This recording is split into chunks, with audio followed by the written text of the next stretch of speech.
Udara pagi masih terasa sejuk, kabut masih tampak di sisi bukit padang lembah Behoa. Indahnya pemandangan menambah warna ketika berwisata di situs megalitik Pokekea. Situs cagar budaya ini terletak di Desa Hanggira, Kecamatan Lore Tengah, Kabupaten Poso. Situs megalitik Pokekea ini hanya salah satu dari sekian banyak situs megalitik yang terdapat di lembah Behoa. Hasil penelitian aneka megalitik di situs Pokekea ini telah berusia sekitar 3.000 tahun. Dari kejauhan hanya terlihat seperti batu biasa, namun ketika melihat lebih dekat, di pembukaan batu itu banyak terdapat ukiran-ukiran.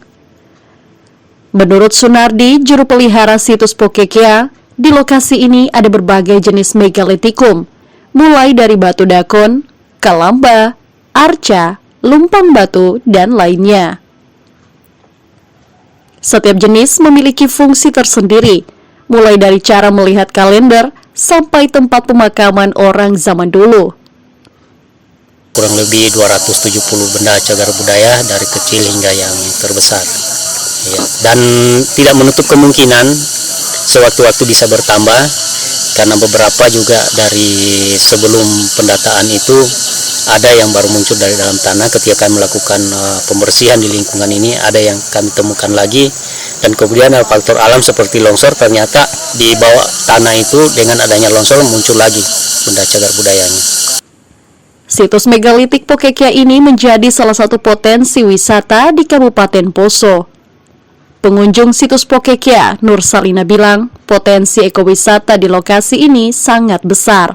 Kebetulan saya kemarin penelitian di sini itu tentang ekowisata. Jadi Pokekea ini sangat berpeluang besar untuk dikelola baik dalam segi ekowisatanya. Situs megalitik Pokekea ini tidak saja menarik wisatawan. Dalam beberapa kesempatan, ada beberapa peneliti yang datang untuk melakukan penelitian tentang peradaban zaman dulu. Selain situs megalitik Pokekea, ada beberapa situs yang tersebar di wilayah Kabupaten Poso dan Kabupaten Sigi. Banyak situs megalitik itu membuat pemerintah daerah memakai slogan 1000 megalit untuk wisata di Sulawesi Tengah. Aldrim Talara, Kompas TV, Poso, Sulawesi Tengah.